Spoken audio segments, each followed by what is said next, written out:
Tonight on Free Minds TV, we'll be discussing building water parks in Iraq, which dovetails nicely with our discussion about government waste. We'll also be talking about the local school board, plus a whole lot more, coming up tonight on Free Minds TV.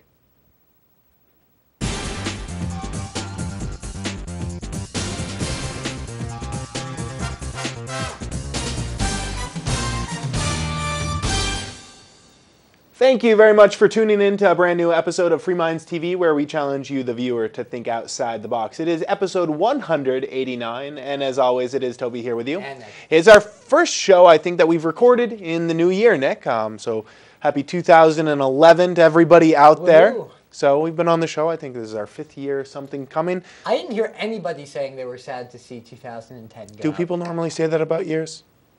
Maybe if it was really good for them. It's been a crappy year for most people. Well, Certainly no 1999.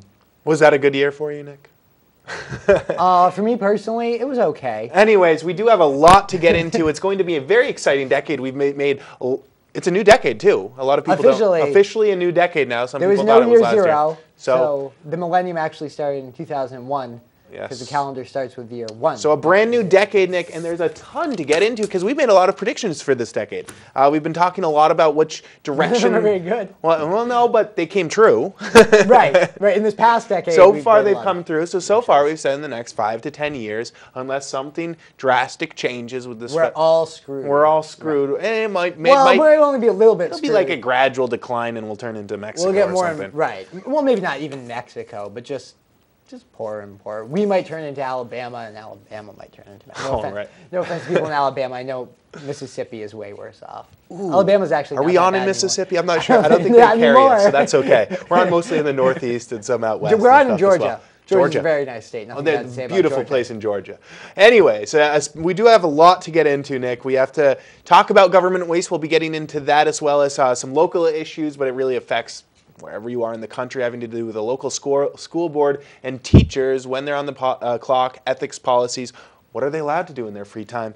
But first, I want to go over to Iraq. Did you know that we're still in wars? You know, this Barack Obama of ours, wasn't his promise to end the wars, bring the troops home, or at least he seemed to infer that with the way he got elected. Well, it turns out we're still spending billions and billions of dollars playing around in the sand and killing brown people. As well as, building water parks, because we got to Americanize everything, right? Because our way of life is the right way. So if we build water parks and put water in the desert, well, surely it will make the whole thing turn around and everyone will get along and just swim around. Well, in 2008... the Israelis and the Palestinians swim together. Sure, it could happen, right? Optimism here. Well, Petraeus, Mr. General David Petraeus, was very optimistic in 2008 when he had about $5 billion of money to just, sprinkle around and play SimCity in the desert. Except real life style. SimCity, that video game you play on a computer? Well, Petraeus had enough money to actually play it in real life. So he went out there and he was making all sorts of little neat projects out there to make the Iraqis happy and make them see that the American way of life is the way to do things. Meanwhile, of course, our bridges and roads are falling apart. But anyways, we need to build water parks in Iraq. Well, what happened to this beautiful $1 million+ water park that Mr. Petraeus made back in 2008? Well, now there's no water left. The whole place is in ruins. It's a war zone.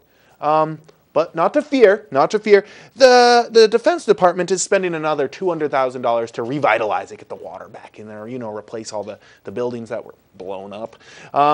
So not to fear, there will be a water park opening back up in Iraq. Hopefully they can have another big debut. This last one in 2008, they had a big debut. They had celebrations, bands came, kids played, and then missiles and bombs dropped and blew it up.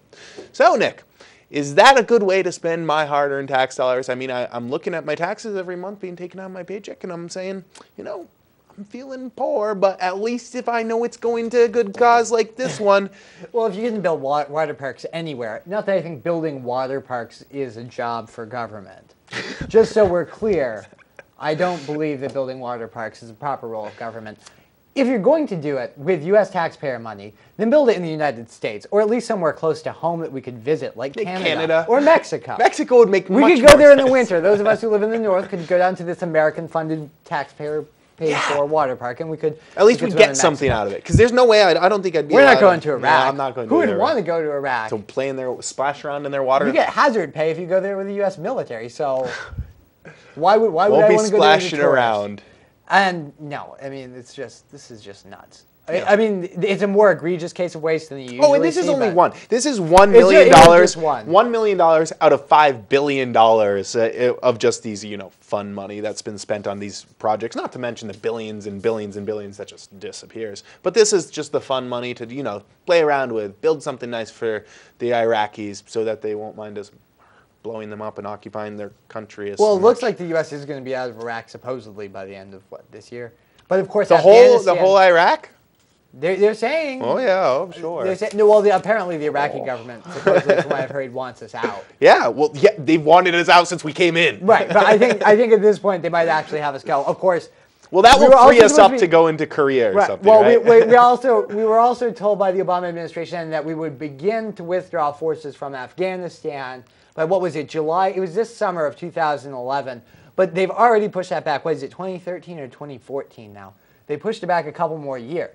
So they've already pushed it back that far. Who knows how long we're going to be in Afghanistan. Even if we really do get pretty much all U.S. forces out of Iraq, who knows how long we'll be in Afghanistan. And then you're right, Toby. There is at least a potential that our troops are in Korea, but they could be north of the parallel at some point. Nick, I know it sounds, I don't know I'm saying it because I've heard every comedian who's ever talked about Obama saying it, but how do you win the Nobel Peace Prize and then continue to occupy two countries and have two unconstitutional wars going on? How do you win the Nobel Peace Prize when you're first elected? I didn't get that. He hadn't even really held office. He gets the prize. He could have started 15 wars. He could have gone down as the most warriest president in U.S. history. But well, he's already running two. How many presidents in the United States history, Nick, out of all the 40-something presidents, FDR, how many of them had two unconstitutional wars going on? Just a handful. Oh.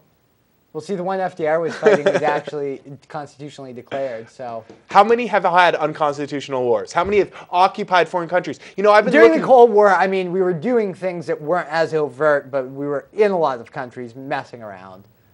But that's about as. I mean, so since the end of World War II, we've done a lot of mucking around. Even if it's since World War II, a handful of presidents in the United States history have had two unconstitutional wars and occupying other countries against those people's wills.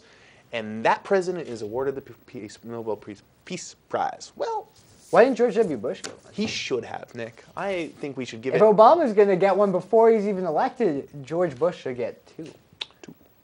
Didn't, well, why don't we give him out to Hitler in his memory while we're at it? Anyways, Nick, we do need to move on. This segues beautifully into, we've got new elected officials in office. The new year signifies a bunch of new bureaucrats who are, some of them are re-elected and they like to stay there. Most of them actually stay and keep their position, but some of them are new. A few of them are rattling things up. We got handful. Some Tea Party members in there making some big speeches about smaller government in one area. Meanwhile, I think the same Tea Partiers we're going to get into want to do all sorts of big government bigoted stuff, but I don't really. Well, we'll get into that too. We'll get into that too, but first, got to talk about these new guys. What are they going to do, Nick? More of the same, or are they really going to rattle things up and change? I don't expect that too much is going to change. I mean, I realize that it was the previous Congress that did it, but what the compromise, the bipartisan compromise we saw at the end of last year, at the end of 2010, was that, the Democrats got to do more stimulus spending on things like unemployment. You can be unemployed for, 2 years? 3 years? A while, Nick. It's I think it's 3 years. It'll just continue to get expanded. It'll just keep getting expanded. And what did the Republicans get in exchange? Well, they cut taxes. Taxes and more spending, fewer taxes rather, or temporary extensions of tax cuts, and more spending. That's not smaller government, and that's not fiscal responsibility. If that's actually what Republicans cared about, they would be saying we need to cut spending a lot and cut taxes moderately. Yeah. If you actually want to have low taxes and a small size of government in the long run, you can't spend a whole ton of money and not tax for it. It's all about sustainability, Nick. What's sustainable? What kind of a government is sustainable? Clearly, a democracy is not. No. Now, we've got the 112th Congress. I don't know how many more of those we're going to have. But I did want to run over a few statistics here that I looked up when I saw that today was the day, we're recording this on Wednesday, today was the day that the 112th Congress first convened, and it's Speaker Boehner now, not Speaker Pelosi. By the time this Congress goes out, let's see if these numbers aren't higher. I would bet money that they are. The national debt topped $14 trillion. I think we missed that because we were probably not on air filming new episodes for a couple weeks there because of the holiday season. That's $45,000 per citizen. That's the number that we've quoted. You probably hear a lot. That's the share of the national debt that every citizen has personally. That's you, your great-grandmother who's in the nursing home who's 95, your child, your 1-year-old or your 3-year-old owes $45,000 on the national debt. And by the way, they're far more likely to pay on your share than you are on theirs. So it's probably like your children owe a lot more than $45,000 each.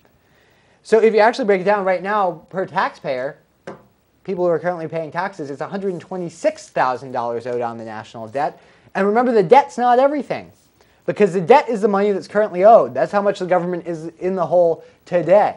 But you have to remember they spend a lot of money out of things like the Social Security Trust Fund.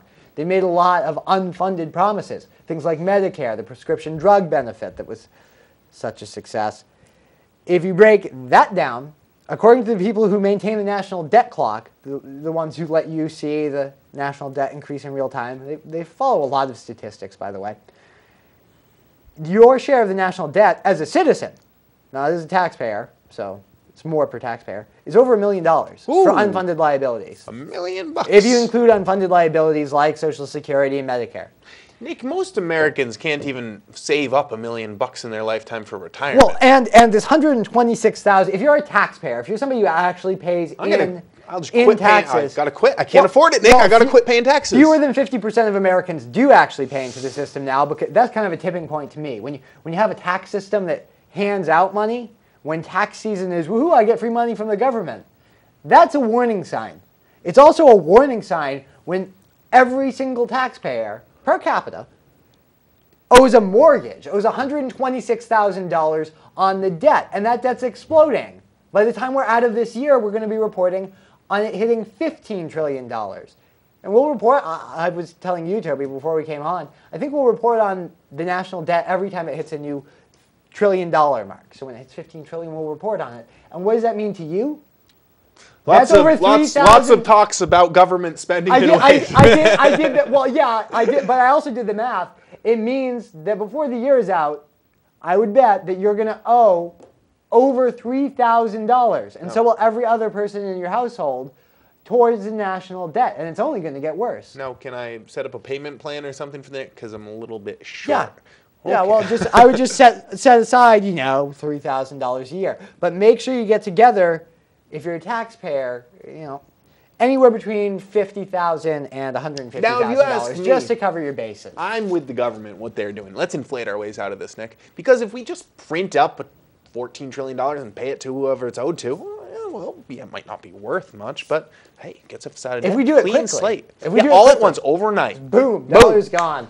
We're on new dollars. We need to invest in some new printing presses. And then my mortgage will disappear too, Nick, and my student loans will as well. Well, see, what they could do is they could just make the money supply 10 times larger by basically saying that $1, they're not even going to add the decimals. They're just going to say that they're adding 2 zeros on the end of every bill. Yeah. So a $100 bill is now a $10,000 bill. I like the idea. It's like a jubilee, Nick. All Americans are there. Most Americans are in debt. Which is awful for you if you actually have savings, by the way. Yeah, for people who have savings, those of you who are fiscally responsible, you guys would be screwed. Right, your whole life's work. But us people who decided to buy a house and have a mortgage, or have car payments, or went to school without the money, or it's going to be great. Most Americans. But those who you were responsible, you saved up, you decided to put a huge down payment on your house, you saved up and went to school, you were really responsible about your money, you invested it wisely, yeah, you would be in a lot of trouble. And you are as inflation kicks up, and the Fed has talked about how they're inflating our currency, because that's a good thing to do. That's what quantitative easing is. It's printing money. Yeah, but it sounds much better as you say quantitative Americans easing. are partly to blame. I mean, we do have to say, not necessarily for the government debt, because in reality you don't control too much of what goes on in Washington. Except say, yes, free stuff, right. Give me free and stuff. And they make you think that you have a real choice and controlling it through the election process. But Americans definitely have contributed to this, and they've wrecked their own personal finances with things like, I don't know, crushing credit card debt or student loans, as you said, Toby. A lot of people living above their means. It's more important to a lot of people in the United States, for some reason, to appear to be doing well and to be up in their eyeballs in debt. If you're driving a new car that you don't own, you make payments on, you're living in a nice house that you also don't own and make payments on, and you can barely keep things together at the end of the month, somehow this is considered doing well. Well, you look beautiful, Nick. It's like... But in reality, your balance sheet, your finances are worse than somebody who has a decent credit score because they're not over-leveraged. They drive a 5-year-old car that gets them from point A to point B, and they live in a house that's comfortable enough, but it's not extravagant. I don't understand why people think they need more. Because I want steaks for dinner. You always want more. Well, that's great. I mean, I understand why people want more, right. But you don't need more, and you don't need to buy it. Well, when the you difference can't pay between for it. wants and needs. That's a good question. Yeah, well, it's something that a lot of Americans fail to understand. I'm trying to live the American dream, Nick. How do I live the American dream without a car and a mortgage and a pretty wife and the 2.5 kids and the picket fence? I'm thinking about painting it white, by the way. Well, you can have the car and the house and the wife and the kids. It's just you don't need to spend. It doesn't need to be a 3,000 square foot house. Yeah, they're gonna get Could be there. 1,200 square feet. You don't need to drive a brand new car. Well, my car is very old. It's got many thousands, hundreds of thousands of miles. You're not really who I'm on talking it. about here, actually. Well, to a certain extent, Nick, I've got a mortgage. I'm up to my eyeballs in student loans, and I'm still getting more because I'm in graduate school. Having a mortgage isn't a problem. Having a mortgage that you can't afford is the problem. Yeah, that's true. Anyways, you know, the point of it all is, Nick, is we're all in serious trouble unless the ship steers away from the iceberg. Maybe it's too late. I don't know. That's not my guess. I'm not an economist here, Nick. I'm just looking at history and making predictions. I'm pretty sure we're screwed. I mean, if history's any judge, if history's any teacher, we're definitely up the creek right now, and we're gonna have to really be tightening our belts as we move forward here. But I'm optimistic, Nick. I want the economy to do well. I want my graduate degree to really be worth something. Well, I mean, I would really like to continue down this American dream track. It's not like we I've got. turn into Zimbabwe. If you look at, there are other Western nations that have had bad inflation. Italy was one. I wouldn't want to live in Italy, but it's not like you immediately turn into the third world. I hear it's a wonderful vacation spot. You just have high unemployment. People's savings get wiped out. You'll still be alive. It's not like the sun's not going to rise if we get hit with massive inflation or heavy taxes for the debt. It's just not going to be very pleasant. And the economy won't grow in the way that it might actually shrink over the years. We do need to move on, but I did want to state we're not predicting any kind of a giant sudden collapse here. We're more along the lines of... Those can happen. But it's possible, but what we've predicted on this show is more of a steady decline. Maybe pick up a little bit in certain sectors. But it usually picks up right at the end. Yeah, it's a decline.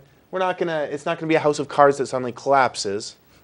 It's going to be more of, what did I say, like a brick building that just deteriorates and falls apart, crumbles bit by bit. And we're seeing that already. Yeah, it's happening. Anyways, some people say it's picking up. I don't know. We'll see what the next 10 years brings us. We'll report next decade. If the right decisions are made, it may still be possible to reverse it. It's definitely possible to alleviate some of the harm. Definitely, you can. The bottom, how low it's going to bottom is the big question. But lower. One thing we need to do, Nick, if we're going to fix it, personally, I've given up on the federal level. But if there is any fixing it on the federal level, stop electing all the same people every time. Why do we think? I mean, yeah, there are a few new people in it, but for the most part, it's all incumbents.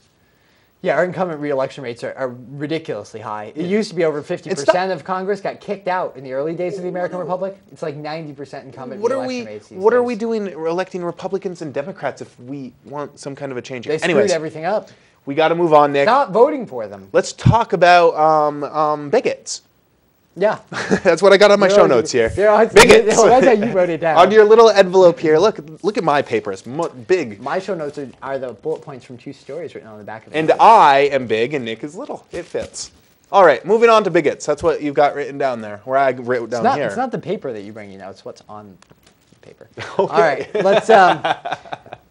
let's get into it. It could be Nick's single, ladies. Be blank. All right, let's get into this. There's a group called State Legislators for Immigration Reform. I am single. State Legislators for Immigration Reform. And it's a group of state legislators from supposedly over 40 states. What they're pushing for is basically to do away with birthright citizenship, which is a pretty old concept. It's the time-honored concept in the United States. If you were born in the U.S., that makes you a citizen. Yeah, I thought that's all that matters, the piece of earth that you're born on. Right. That's what matters. You're like, you weren't born on that piece of the earth, you're dirt. You born over here, Will. That's some good blood in you. Right. Or if you're born to American parents abroad, then right. you're also a U.S. citizen. But they don't like this because of the idea of undocumented aliens, illegal immigrants, whatever you want to call them. People who come from places like Mexico and Nicaragua who are not legally permitted to be in the United States. Quite often, people from these countries who are not documented to be in the United States, well, if they're female, they come here pregnant so that they can have a kid in the United States, which makes it easier to get through the immigration process because their child is an American citizen. And the U.S. government, for all the nasty things that they do, at this point, they're not quite nasty enough to, as a rule, want to force mothers away from their kids. We've reported on a couple of stories where they force American citizens to go. For the most part, anchor Mexico. babies are pretty effective. Right. For the most part, so far. So the solution here, according to the... Now, remember, the 14th Amendment basically established how we define citizenship. So if you want to do this on a federal level, if you really want to make this official, you need to amend the 14th Amendment. Again, you need to introduce a new amendment to change it. That's if you want to do it constitutionally, though. There's a lot of things government does that you need a constitutional amendment for. They don't have a constitutional amendment. They don't care. They get away with it. A lot of us might care. The average American might care. The average person might want constitutional government. I think if you're a reasonable person, you want your government to be somewhat limited. That's what separates us from totalitarian governments. But they're not. So, I mean, they might be able to get something through on the federal level. There's talk that U.S. Representative Stephen King, I believe he's from Iowa, is going to push a bill at the federal level. But these state legislators are saying that they're going to introduce bills in their states to have their state governments issue 2 separate birth certificates. One for children of U.S. citizens and one for children of undocumented immigrants. They didn't say what they would do for children of documented immigrants. Because those people exist. I know some of them. Not everybody who was born in another country and talks funny, who's in this country, is here illegally. Yeah, there are a lot of people who are actually here with the right papers. Yeah, some of them waited in line for years and paid tens of thousands of dollars to... So do we need 3 birth certificates? Are these people really that stupid? No. They really don't like... They really Brown don't people. like... No. No. And I think this is dangerous because if you can say we're not going to grant you citizenship, even though you're born in the United States, you might grow to be 20 years old before we deport you, even though you were born in the U.S., raised an American, are under the definition that you and I have grown up with, and every generation before us in the United States, Toby, a citizen of the United States. No, you're a citizen of Mexico or Brazil or China, and you're going back. Even though you were born in the United States, raised in the United States, and might be 20 or 30 years old by the time this catches up with you. Now, is Brazil You're going to say deporting yes? American citizens. Is Brazil gonna, or Mexico going to say, yes, this is our citizen? How does that work? They may not. You know, Different countries have different rules on who they count This is as a what it citizen. comes down to, Nick. People are bigots. That's all it comes down to. Right. You know what we have? We have a welfare problem. We have a government aid problem. I don't know about an immigration problem, though. We have symptoms, which are people mooching off the system. Most of the complaints that people have about immigrants in this country, most of the legitimate complaints, are that they're taking money through the education system or through the healthcare system. These are basically welfare and social programs that the government's put in place. That's why you're getting abuse of these programs. Not because immigrants are coming here to work. I mean, you have people who are jumping fences, facing arrest, facing death, really, in the desert to get here and work at a low-wage job that many of you out there watching would not get off unemployment to do. You'd rather be unemployed, collecting a check from the government, than pick fruit or wash a toilet. They're taking our jobs, Nick. Smaller government, but bigger fences. All right, Nick, these are the kind of people we need in this country, by the way, because they know how to work. That's true. We need workers. We also need to stop electing bigots. Anyways, apparently that's what the small government people are. They're not all of them, but the ones that get elected, for the most part, it seems they're small government on some issues, except I'm a bigot and I like to blow up other countries. Right, war and immigration, hot button issues. Anyways, Nick, real quick, don't have much time, but I do want to get into it. Segueing into a local story that really affects wherever you're living as long as you have public schools and education and teachers. It has to do with a story we reported on that we've been following a couple of different times, where a local teacher here around the Keene area, Keene, New Hampshire, where we broadcast from, was arrested for allegedly growing marijuana. He pleaded out for possession of marijuana, and there was a whole debate whether he would keep his job or not. And the school board here in Keene voted that they couldn't fire him. They let him keep his job because there wasn't a policy saying that they could fire someone for having a misdemeanor charge, which is what he pleaded out. Well, that made the citizens very angry, or at least a small-minded group of them. A large group of small-minded people, I guess, is what I should say. And they went to with their pitchforks and torches. Well, not really, but they went to the school board and they said, we need to amend the policy so that people who are committing criminal acts have their teacher's license revoked or can get fired or whatnot. So what it comes down to here is the school board essentially is probably going to have one of the strictest ethics policies in all of New Hampshire, here where we are broadcasting from, for what teachers can do on their off time. Brings me to this question. What can teachers do when they're not at work? Are they on the clock 24/7? Can they go to the bar? Can they have a couple of drinks? What if they get convicted for illegally downloading music or movies? That's a federal offense. If you're really going to break it down, everyone commits crimes every single day. We all have to. We can't know all the laws that are out there. We don't get caught for most of them, but if we get caught, should all teachers be fired? What it's going to come down to, if that's what it passes, Nick, is, well, we're not going to have any teachers left. I thought we had a teacher shortage. We don't. We have a surplus now. Economy's slow, it hurts, so we have a lot of extra teachers out there, actually. So because we're cutting teachers in classrooms, state budgets are really hurting. But what it comes down to is, if you're going to be telling teachers that they're on the clock 24/7, that's what, like, well, guess you have what? to follow ethics rules 24/7. Pay them more. Teachers are paid crap, so you're going to also tell them that they're always on the clock. Plus, they I'm not can't going to live say a that normal life. every single time, criminal Nick. offense is an ethical violation. We're out of time. It's upsetting to me, though, because, I mean, right, every single criminal It's a offense is matter for the ethical. court, not for the school. Right, unless it's affecting, right. unless it's affecting their time in the classroom. So if they commit a crime and it's distracting to students in the classroom and they can't teach, Right. if they commit a crime that puts students out of danger, Right. yeah, that makes sense. Of course, they can't do their job. But if they can still do their job, they're doing a good job teaching. Yeah. This guy who got what we were talking about, great teacher the day before he got caught, then after he's a villain. You know what would happen if we aired out everybody's closets? I'm sure the school board has some. Oh, yeah. No, they drink, Nick. It's okay. It's a legal drug. You're They go sure? home and get smashed. All of them only drink? I'm not Of sure. course not. Let's drug test them all, right? What if we drug None tested of our them senators? have ever What if we done drug any tested? drugs What at if we school drug or tested the city senators, council? state There representatives? was a bill to do that, I think. We're out of time. Failed. FreeMindsTV.com. In the meantime, Toby here with you. And Nick. Have a good night.